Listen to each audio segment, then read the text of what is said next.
तो स्वागत है आपका गुरुकुल कोचिंग में, जो ऑनलाइन का हम लोग का प्लेटफॉर्म है यूट्यूब पे।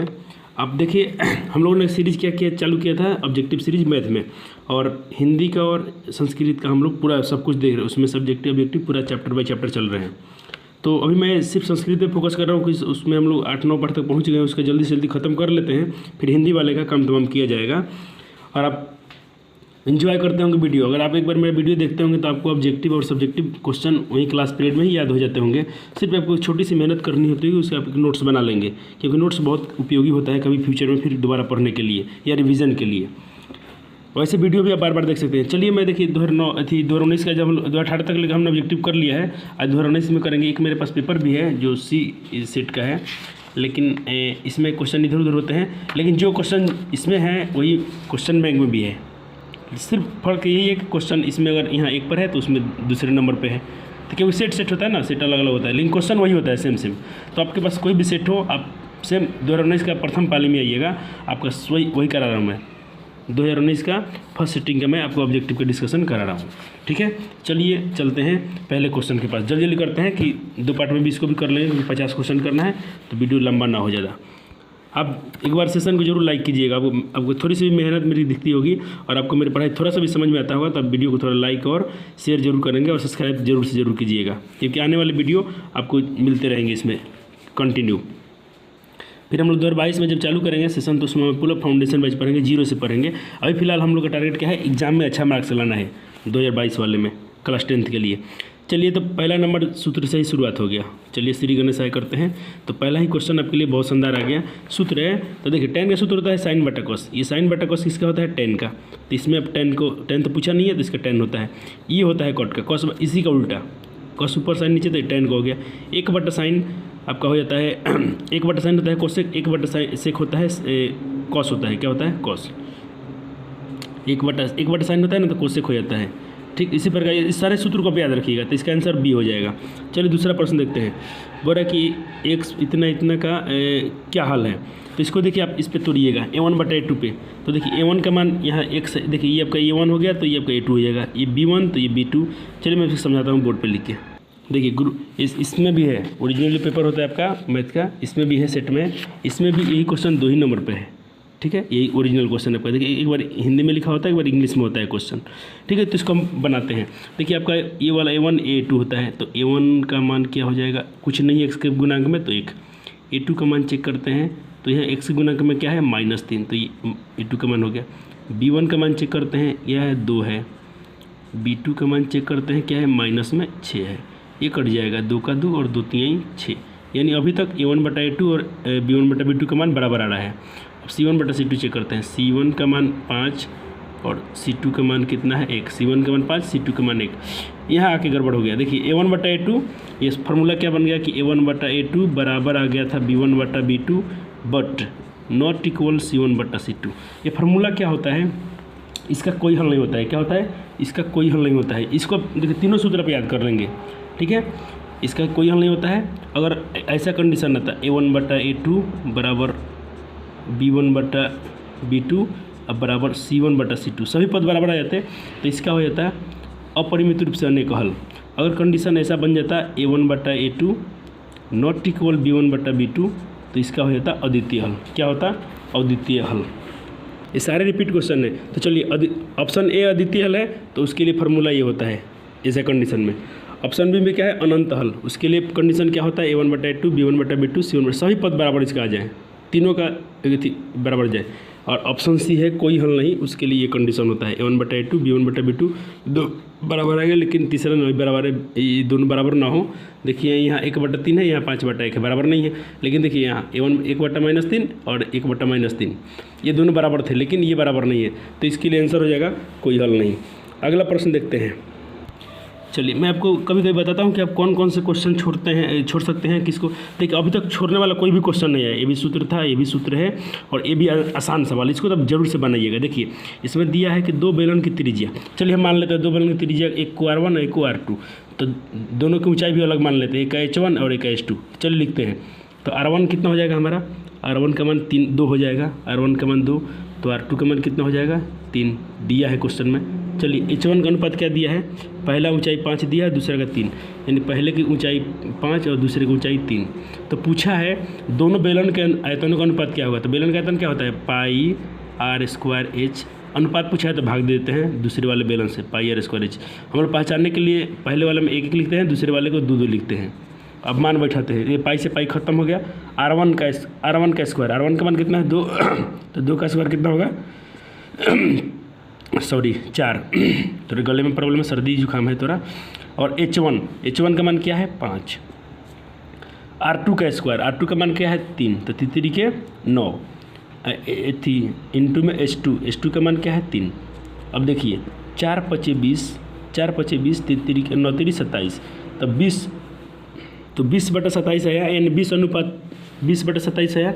इसको अनुपात में बदल दीजिए। अनुपात में बदलने का सिंपल तरीका है, 20 का 20 रखिए, यही बट्टे को अनुपात बोला जाता है, भाग को ही अनुपात, इसको अनुपात में बदल दीजिए और क्या बचेगा 27। 20/27 आपका 100% आंसर हो जाएगा। चलिए देखिए, ए नहीं मारिएगा, 27/20 नहीं, 20/27। अगला प्रश्न देखते हैं, ये भी आसान सवाल है, बहुत शानदार सवाल है ये। देखिए 4 नंबर सवाल को आप एक ट्रिक से बना लेते हैं। अगर मेरा एक मैजिक नंबर आप मेरा याद किए होंगे, मैंने बोला था बहुत सारा टेम्पलेट नंबर याद कर लीजिए, जो त्रिकोणमिति में बताया था, जैसे कि 3 4 हो तो कर्ण 5 होगा, ठीक है, 12 15 हो तो 17 होगा। इस तरह मैंने बहुत सारा आपको नंबर लिखवाया था, उस नंबर को आपको याद कर लेना चाहिए, वहाँ से आपका ऑब्जेक्टिव आसान हो जाते हैं। देखिए इस सवाल में कैसे काम पड़ेगा।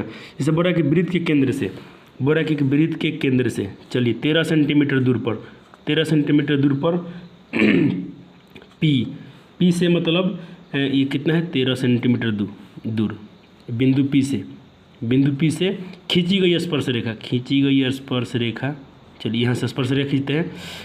तो बोलता है ये कितना है, स्पर्श रेखा 12 है, स्पर्श रेखा 12 है, तो ये त्रिज्या कितना होगी। तो देखिए आपको पता है कि वृत्त के केंद्र से त्रिज्या पर डाला गया क्या होता है, लंब होता है। क्या होता है, लंब। अब देखिए ये क्या हो गया आपका ये आपका ये लंब हो गया, तो ये आपका क्या बन गया, ये आपका लंब हो गया, और ये आपका क्या हो गया, कर्ण हो गया। देखिए समकोण त्रिभुज दिख रहा है ना, ऐसे दिखाएंगे तो आपको मालूम चलेगा। देखिए समकोण त्रिभुज बन गया, तो ये आपका लंब हो गया और ये आपका क्या हो गया, कर्ण हो गया। तो और देखिए मैं एक ट्रिक सिखाया हूँ कि अगर आपका कर्ण 13 आता है, कर्ण कितना है 13, और ये मान लीजिए आपका 12 है, तो आधार या लंब क्या होना चाहिए, वो 5 होना चाहिए। कितना होना चाहिए, 5। चलिए मैं आपको याद नहीं तो फिर से बना के दिखाता हूँ। ये लंब आपको कर्ण मालूम है, आधार निकालना है, यानी यहाँ से आधार निकालना है। आधार का फार्मूला क्या सीखा था अपने पाइथागोरस से, आपका आधार का सूत्र होता है कर्ण का स्क्वायर, यानी 13 का स्क्वायर माइनस लंब का स्क्वायर, यानी 12 का स्क्वायर। 13 का स्क्वायर कितना होता है 169 माइनस 12 का स्क्वायर कितना होता है 144। माइनस कीजिए कितना बचेगा 25, कितना आया 5। आखिर घूम फिर के 5 आया ना, इसीलिए आप इस नंबर को याद कीजिएगा कि अगर 5 हो, एक संख्या 12 हो, तो कर्ण हमेशा कितना होगा 13 होगा। या ऐसा आपको पता, ऐसा क्वेश्चन था ना, 13 दिया हो कर्ण और 12 दिया हो लंब या आधार, तो पूछेगा और बाकी भुजा क्या होगी, तो 5 ही होगा। इसके लिए एक वीडियो देखिएगा, मैंने सबको लिखवा दिया था आपको नोट्स में, वहाँ से सबको आप याद कर लीजिएगा, क्योंकि आपका समय परीक्षा में बचेगा इन सब प्रश्नों में। चलिए इसका आंसर क्या हो जाएगा 5, इसका आंसर क्या हो जाएगा 4 का 5। अगला प्रश्न देखते हैं। ये सब रिपीट क्वेश्चन है, 5 नंबर भी एकदम शानदार, आप इसको देख के बता सकते हैं। देखिए आपको दिया है शून्यकों का योग 3 और गुणनफल 2। तो एक मैंने आपको द्विघात बहुपद या द्विघात समीकरण के लिए बनाने के लिए सूत्र बताया था, x² मूलों का योगफल, x² माइनस मूलों का योगफल प्लस अल्फा इंटू बीटा मूलों का गुणनफल। सेट कीजिए मान, x² minus alpha plus beta, मूलों का योगफल क्या दिया है -3 दिया है। कितना दिया है -3, और यहाँ एक से तो एक से लगाइए प्लस, अल्फा इंटू बीटा क्या दिया है 2, माइनस माइनस क्या हो जाएगा प्लस 3, x का x प्लस 2। चेक कीजिए कहाँ है, x² 3x plus 2, x² 3x plus 2 option A में ही आपको मिल गया। कितना सेकंड लगा, 10 सेकंड से ज़्यादा लगता है आपको समय में क्वेश्चन को बनाने में। ऐसे ऐसे प्रश्न को जो एग्जाम बनाइएगा, भारी वाले को छोड़ दीजिएगा। अभी तक आपको जितना छठा प्रश्न भी आए हैं ये भी शानदार है। पूछा 0 और 50 के बीच में कितनी विषम संख्या है, तो देखिए 0 से 50 तक कितना सम होगा, 25 सम होगा, तो 25 विषम होगा, आपका आंसर भी हो जाएगा। अब पूछ रहा है कि इसका परिसर ये भी साथ, देखिए अभी तक मज़ा आ रहा है। अभी तक एक भी क्वेश्चन ऐसा नहीं मिला कि जिसको आप इग्नोर कर सकते हैं। हाँ आपको छोड़ना है, छोड़ने का नियम है, क्योंकि 60 क्वेश्चन होते थे तो आपको 85 बनाने होते थे। 100 क्वेश्चन है कोरोना के चलते, पिछले साल से देखा जाए पैटर्न पे तो आपको 85 बनाने हैं, आधे आधे बनाना है। आपने टेस्ट परीक्षा दिया होगा, होम सेंटर वाला, देखिए 100 क्वेश्चन था, 85 बनाना है। तो यही मान के चलिएगा जो 100 क्वेश्चन आपको एग्जाम में रहेंगे, 50 छोड़ना है, तो भारी वाले को हमको छोड़ना ही छोड़ना है। इन अभी तक 7 नंबर में 7 को छोड़ना नहीं था। ऐसे प्रश्न सामना हो जाए, आप बल्ले बल्ले हो जाइएगा, खुश हो जाइएगा। परिसर पूछता है, देखिए परिसर का फार्मूला होता है, आपसे परीक्षा में पूछ ले परिसर पूछ ले, या परिसर का देखिए दूसरा नाम भी होता है प्रसार पूछ ले, प्रसार पूछ ले। इसका इंग्लिश में क्वेश्चन पढ़िएगा, वहाँ पे रेंज लिखा होगा। क्या होगा? रेंज। मैं आपको ओरिजिनल क्वेश्चन से दिखाता हूँ क्वेश्चन को। देखिए यही क्वेश्चन है ना, सेम इधर का सेट सी का है, 34 नंबर प्रश्न में इसको पूछा है, लेकिन क्वेश्चन सेम वही है।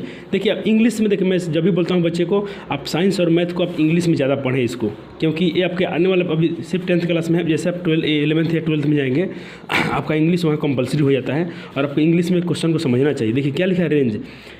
इंग्लिश में आप, हिंदी में आपको फंसा देगा। कभी कभी यहाँ पर प्रसार लिखता है तो बच्चे फंस जाते हैं, कभी कभी परिसर लिखता है, कभी कभी फैलाओ, ये कुछ भी यहाँ हिंदी में बहुत सारे अर्थ होते हैं एक चीज़ के लिए, लेकिन इंग्लिश एक होता है। आप रेंज समझिएगा, इंग्लिश में एक बार क्वेश्चन को जरूर पढ़ लीजिएगा। रेंज अब पूछा है, इसका रेंज कितना होगा, मतलब रेंज किसको बोलते हैं, मतलब इसकी क्षमता होती है वो क्या है, तो इसको निकालने का फॉर्मूला होता है, सबसे बड़ा मान चेक कीजिएगा और छोटा घटा दीजिएगा। सबसे बड़ा क्या है? 30 है। सबसे छोटा इसमें से कौन है? सबसे छोटा 9 है। 30 में से 9 क्या बचेगा? 21। तो इसका आंसर डी हो जाएगा। 100% फार्मूला काम करता है रेंज। ये सूत्र ही है, इसका बेसिक फार्मूला है, बड़े मान में से छोटा घटाइए। यही ना प्रश्न था, तो एक ऐसा आ रहा था, यही आंसर हो जाएगा। अब देखिए पूछ रहा है कि दो चर में एक घातीय समीकरण का ग्राफ प्रतिच्छेदी हो। देखिए प्रतिच्छेदी किसका होता है? इसी का होता है ना जिसका अद्वितीय हल होता है, यानी a1/a2 बराबर b1/b2 नॉट इक्वल b1/b2, इसी का होता है ना अद्वितीय हल। तो इसका अद्वितीय हल में सिर्फ कितना हल होता है? जब रेखा पर, देखिए आपको ग्राफ में ऐसे तीन सूत्र है, तीनों ग्राफ भी होता है। एक तो जब ग्राफ खींचते हैं तो ऐसा आता है समानांतर, कोई हल नहीं। एक ऐसा होता है, मान ली 3 आलेख ऐसा खींचे तो 3 इसी पर भी एक और आलेख आ जाएगा, ऐसे ऐसे इसी रेखा पे आ जाएगा। तो इसका अपरिमित रूप से अनेक, एक ही रेखा पर दूसरी रेखा भी आ जाएगी, संपाती जिसे बोलते हैं। और एक रेखा ऐसे खींचते हैं आलेख, मान ली एक आलेख ऐसा खींचे और दूसरा कहीं ना कहीं जाकर एक बिंदु पर कटेगी, यानी एक हल होता है इसका। तो सिर्फ एक हल हो जाएगा, ठीक है ना। अब देखिए अगला सवाल है, पूछ रहा है कि 8-9 नंबर की यदि समीकरण इतना कि x - 5y = 2 तथा 6x + 2y = 7 का कोई हल ना हो तो के का मान, तो क्या होगा? कोई हल नहीं होता है तो इसके लिए फार्मूला मैं आपको 3 दिखा देता ना। देखिए वहीं से क्वेश्चन घुमा फिर के पूछ रहा है फिर से आपसे। देखिए यही सवाल दिया है, कोई हल नहीं पूछ रहा है ना। पहले हम a1/a2 कंपेयर करते हैं। a1 का मान कितना हो जाएगा? k। a2 का मान क्या हो जाएगा? 6। b1 का मान क्या हो जाएगा? -5। b2 का मान क्या हो जाएगा? 2। थोड़ा वीडियो क्लीन हो जाए, चलिए। हाँ, c1 का मान कितना हो जाएगा? 2, और c2 का मान क्या हो जाएगा? 7। लेकिन पूछता है कि तो क्या, यहाँ कोई हल नहीं है तो हम लोग इसका पढ़ें, बोल दिया कोई हल नहीं है, मानते हैं। लेकिन इसमें कोई हल नहीं है तो हम अज्ञात राशि क्या दिख रहा है हमको? के दिख रहा है। क्या दिख रहा है? के। इसी का मान निकलना है, तो इसी हम दोनों को मान तुलना कर लेते हैं, यानी k/6 को और -5/2 को हम लोग कंपेयर कर लेते हैं, क्रॉस गुना करते हैं। 6 में 5 से गुना करेंगे तो देखिए के का मान निकलना है, के बाहर करते हैं। 6 देखिए तब क्या हो जाएगा? पहले 6 और 5/2 पहले से है, इसके गुना में चला जाएगा 6। या ऐसे कर लीजिए, क्रॉस गुना कीजिए, -6 में 5 से तो कितना हो जाएगा? 6। ऐसे गुना में ही रखिए इसको थोड़ा देर के लिए। अब देखिए के में 2 से गुना करेंगे तो कितना हो जाएगा? 2k। अब यहाँ से के का मान निकालना है ना, तो 2 को बाहर कीजिए, तो 2 को बाहर करेंगे तो 2 कहाँ आएगा? भाग में आएगा। अब काट दीजिए, 2 3 आई 6। अब गुना कीजिए, 3 5 15। लेकिन क्या है? निगेटिव साइन है, इसको रखेंगे आप 3 5 15, यानी निगेटिव में, माइनस में 15 कहाँ है? के का मान ऑप्शन डी दिख रहा होगा आपको, तो 100% राइट है। अगला सवाल है, पूछ रहा है कि साइन थीटा बराबर कॉस थीटा, तो थीटा किसके बराबर होता है?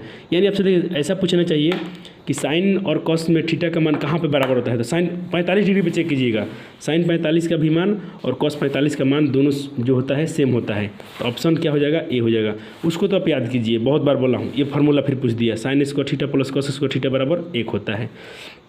12 नंबर, ये भी फार्मूला है, कॉस माइनस 90 बराबर क्या होता है? साइन। कॉस में से देखिए, कॉस में से 90 घटा है ना, साइन होता है। कॉट में से 90 घटेगा ना, तो इसका 6 सूत्र है, 6 को बताऊँ, याद कर लीजिएगा, ठीक है ना।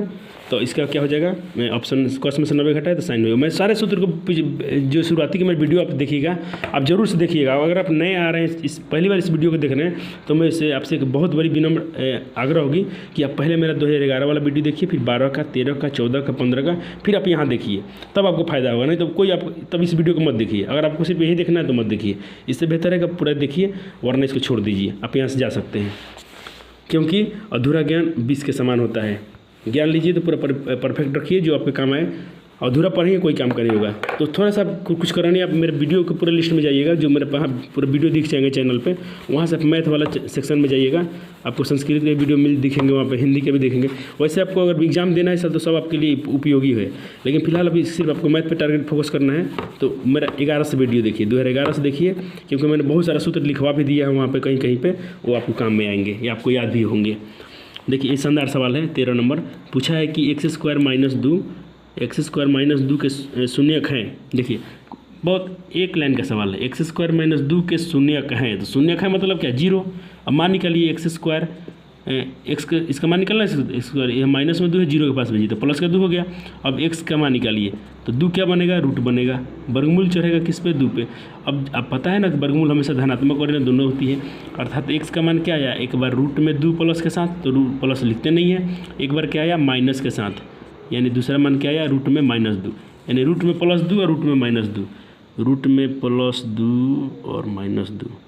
तो ये है, लेकिन उल्टा लिखा है पहले, मैं कोई बात नहीं, यही है, एक प्लस में 2 और एक माइनस में 2, ऑप्शन बी हो जाएगा इसका। फिर फार्मूला पूछ दिया, देखिए tan² 60 का मान क्या होता है। सिर्फ tan 60 का मान पूछे ना तो √3 होता है। ये कुछ गलती से कोई कर दिया है, ऐसा नहीं होना चाहिए। यहाँ सिर्फ 3 दिया है, ऑप्शन में सिर्फ 3 दिया है। पूछा है tan 60 का मान क्या होता है, √3 होता है। सिर्फ tan 60 का मान पूछे तो कितना होता है, √3। लेकिन आपसे क्या पूछा है, tan², तो आप यहाँ भी स्क्वायर कीजिए, तो √3 का स्क्वायर क्या होता है, स्क्वायर से रूट कटता है, पता है आपको, सिर्फ 3 बचेगा, यानी ऑप्शन यही बचेगा, 3 होगा। कोई बच्चा समझे कि नहीं tan 60 का मान तो √3 होता है, ऑप्शन गलत दिया है। ऑप्शन गलत नहीं दिया है मेरे बाबू, इस सवाल को थोड़ा सा आपको ध्यान से पढ़ना चाहिए, क्योंकि यहाँ स्क्वायर में पूछा है। सिर्फ tan 60 का मान पूछेगा तो √3 होगा, लेकिन tan² 60 का मान सिर्फ 3 होगा, क्योंकि स्क्वायर से रूट कट जाएगा। पूछ रहा है बिंदु के बीच की दूरी क्या हुई, एकदम लाजवाब सवाल। अभी तक ऐसा कोई प्रश्न नहीं मिला आपको जिसे आप छोड़ सकते हैं। बीच की दूरी पूछा है ना, चलिए मैं डायरेक्ट इसको बिना सूत्र लिखे बताता हूँ। सूत्र हमने बहुत पढ़ लिए, x2 - x1। x2 का मान क्या है, -1, x2 - x1, x1 का मान क्या है, -5, इसका क्या करना है आपको, whole square, plus y2 - y1, y2 का मान 3 और y1 का मान -7, y2 का मान 3 y2 - y1 का होल स्क्वायर। सिंपलीफाई कीजिए, मैं तो समझाने के लिए तो समय लेता हूँ, आपको इतना भी समय नहीं लगेगा, आपके बहुत तेज है। माइनस माइनस क्या हो जाएगा, +5 स्क्वायर। अब देखिए प्लस 3 में 7 जाएगा तो कितना बचेगा, -4 का स्क्वायर। अब देखिए 5 में से गया तो कितना होता है, 5 में से जाएगा 4, 4 का स्क्वायर क्या होता है, 16, प्लस -4 का स्क्वायर भी क्या होगा, 16, 32 आ गया। तो 32 रूट में कोई ऑप्शन नहीं दिया है, तो इसको प्राइम फैक्टर में तोड़ दीजिए, यानी इसका वर्गमूल निकालिए। 16 बार में कटेगा, 2 से 8 बार में कटेगा, 2 से 4 बार में कटेगा, 2 से 2 बार में कटेगा। अब इसको पेयर लगाइए, बाहर कीजिए, 2 2 में से 1 2 बाहर हो जाएगा रूट से बाहर, फिर 2 2 है तो 1 2 बाहर हो जाएगा रूट से। इसका पेयर कोई नहीं लगता है, ये रूट में ही फंस जाएगा। यानी 32 में अब तोड़े तो कितना आया, 2 5 बार आया, तो इसमें से 5 में से 4 कर लिए, 2 2 बाहर कर दिए, 5वां का कोई जोड़ा नहीं मिलता है, बेचारा घर में रह जाएगा, ये घर में रह जाएगा। गुना कर दीजिए, 2 दूना कितना हो जाएगा, 4, और एक इसका बेचारा कोई नहीं है अपना, तो ये अकेला घर में पड़ा रहेगा। 4√2, 4√2 ऑप्शन सी मिल रहा है आपको 100% राइट। मैं आपको कभी नहीं रटवा रहा हूँ, अगर आपको मेरे से टिक मरवाना होता, रटवाना होता, तो बहुत सारे आप कहीं कहीं गांव में पढ़ते होंगे, तो बहुत सारे कोचिंग में तो आपको ये सब क्वेश्चन कराए भी नहीं जाते हैं ऑब्जेक्टिव ज़्यादा। लेकिन देखिए यहाँ फ्री में कर रहे हैं, फ्री में पूरा डिस्कशन आपको मिल रहा है, तो इसका आपको कीमत समझना चाहिए। फ्री का नहीं है, इसमें बहुत सारा खर्च है, हमारा मेहनत है, खर्च है, इसमें आपका भी मेहनत है। आप भी देखते हैं तो आपका डाटा लगता है, आपका समय लगता है, तो इसको हम फ्री नहीं बोल सकते हैं। निःशुल्क नहीं होता है कुछ भी दुनिया में। लोग समझते हैं यूट्यूब फ्री पर है, फ्री नहीं है। आपका समय तो लगता है कि नहीं लगता है, आपका उसमें डाटा लगता है, रिचार्ज लगता है, तो इसको फ्री में मत लीजिए। और यूट्यूब का इस्तेमाल सिर्फ गाना देखने के लिए और डांस देखने के लिए मत कीजिए, कुछ सीखिए। टेक्नोलॉजी है तो उससे फ़ायदा उठाइए। मैं नहीं बोलता हूँ आप हमसे मेरे चैनल पे पढ़िए। अब जहाँ भी जो भी शिक्षक से आपको पढ़ना अच्छा लगता है उनसे पढ़िए, लेकिन आप यूट्यूब पे हैं तो कुछ पढ़ के कुछ हासिल कीजिए, क्योंकि यूट्यूब में बहुत सारी शिक्षा मिलती है फ्री में। अब चलिए अगला सवाल है, बहुत शानदार सा सवाल है, मस्त सवाल है, इसको बनाते हैं। बोला है कि बी एक्स स्क्वायर सी एक्स प्लस सी बराबर 0 का मूल समान है। तो मूल समान का फार्मूला क्या होता है? डी के मान 0 के बराबर होना चाहिए। और डी का फार्मूला क्या होता है? डिस्क्रिमिनेंट का, विवेचक का फार्मूला क्या होता है? विविधकर का बी स्क्वायर माइनस 4ac और किसके बराबर होना चाहिए? 0 के बराबर। मान सेट कीजिए बी स्क्वायर, बी का मान क्या है? ए माइनस 4, ए का मान सेट कीजिए, ए का मान क्या है? बी, सी का मान सेट कीजिए, सी ही है। ए स्क्वायर तो ए ही स्क्वायर हो जाएगा, इसमें गुना कीजिए ना 4bc में, तो कितना हो जाएगा? 4bc। ऑप्शन ढूंढिए तो कहाँ है? ए स्क्वायर माइनस 4bc। ऑप्शन आपको डी में दिख रहा होगा। बहुत अब तक आपको मज़ा आया होगा बहुत। मैं तो चाहता हूँ कि ऐसा ही सवाल पूछे आपसे, जो 2019 में सवाल मिले हैं। थोड़ा 2018 में क्वेश्चन जो पूछा है थोड़ा उसका लेवल जो है स्टैंडर्ड है, उसको हम लोग ऑर्डिनरी नहीं बोल सकते हैं, लेकिन इसको तो अब मेरे हिसाब से 0 एकदम बहुत साधारण क्वेश्चन है ये सब। ऐसा पूछ दे आपसे, दुआ कीजिए भगवान से, मतलब ईश्वर से, माँ सरस्वती से, ऐसे प्रश्न से आपका सामना हो और आप खुशी खुशी बना लें। लेकिन मैं आपको ऐसा तैयार कर दूंगा फौलाद की तरह कि 2018 से भी थोड़ा हार्ड भी पूछे ना तो आप क्वेश्चन को बनाएंगे, क्योंकि आपको मैं बहुत अभी टाइम है उस पर आप थोड़ा लगे रहिए अपने। चलिए 6 सेंटीमीटर भुजा वाले, देखिए एक 2 घन की बात कर रहा है। कोई घन है जिसके भुजा क्या है? 6 सेंटीमीटर। एक छोटी सी कोई भुजा है, घन है जिसके 2 सेंटीमीटर। बोलता है ऐसा 6 सेंटीमीटर भुजा वाला घन में 2 सेंटीमीटर भुजा वाला कितना भुजा घन बना सकते हैं? ऐसा ही सवाल है।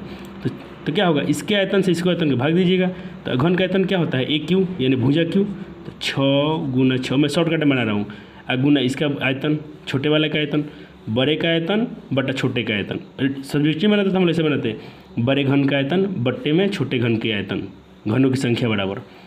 तब ये छोटे का आयतन क्या होगा? इसका भी भुजा क्यू होगा, तो इसका 2 गुना घन का आयतन ही होता है भुजा क्यू। घन का आयतन क्या होता है? भुजा क्यू, ठीक है ना। तो ये बड़े वाला का मैंने कर दिया, ये छोटे वाला कर दिया।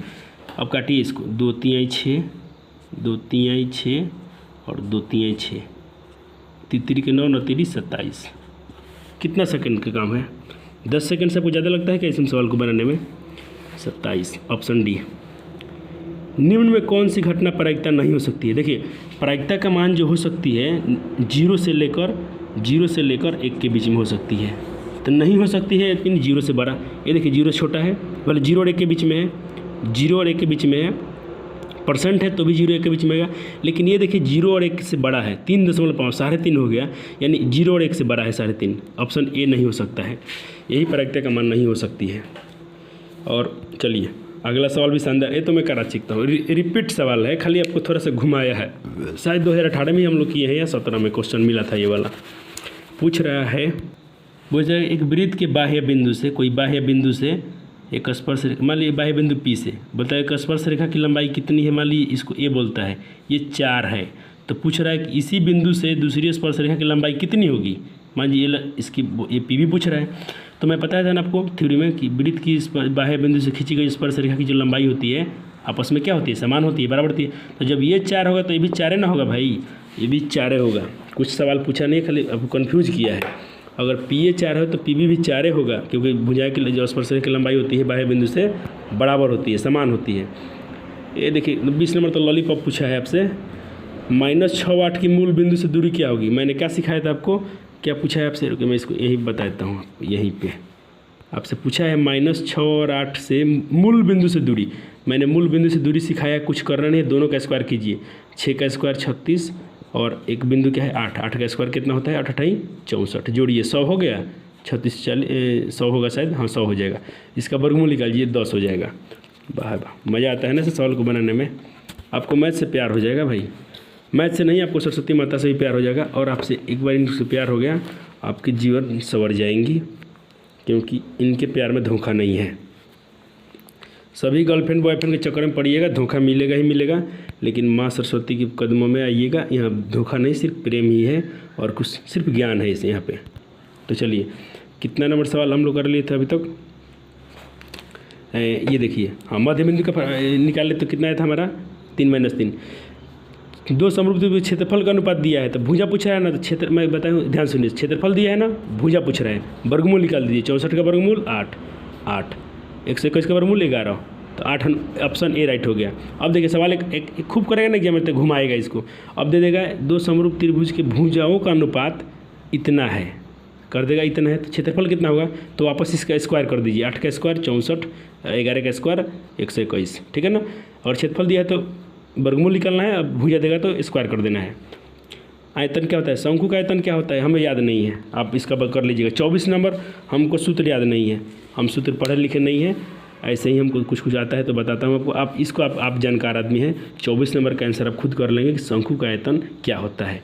हमको सिर्फ इसमें से कोई पता नहीं है क्या होता है, क्योंकि हमको लगता है कि ये भी फार्मूला नहीं, ये भी नहीं है, ये भी नहीं है, तो शायद यही होना चाहिए आपका। आप देख लीजिएगा शंकु का आयतन होता क्या है भाई मेरे। 25 नंबर क्वेश्चन कराता हूँ और लास्ट आज का इस सेशन में, और 25 करेंगे अगले वीडियो में। बोल रहा है कि फिर वही मध्य बिंदु वाला फार्मूला आ गया। जैसे सवाल था कितना आपका, ये आपका 22 नंबर क्वेश्चन में और 25 नंबर क्वेश्चन में कोई अंतर नहीं है, सेम क्वेश्चन वही पूछा है। मध्य बिंदु का नियामक क्या सूत्र होता है, x1 + x2, तो x1 का मान क्या है -4 और x2 का मान x1 + x2, तो -4 + 8 बट्टा में 2, ये x का नियामक हो गया।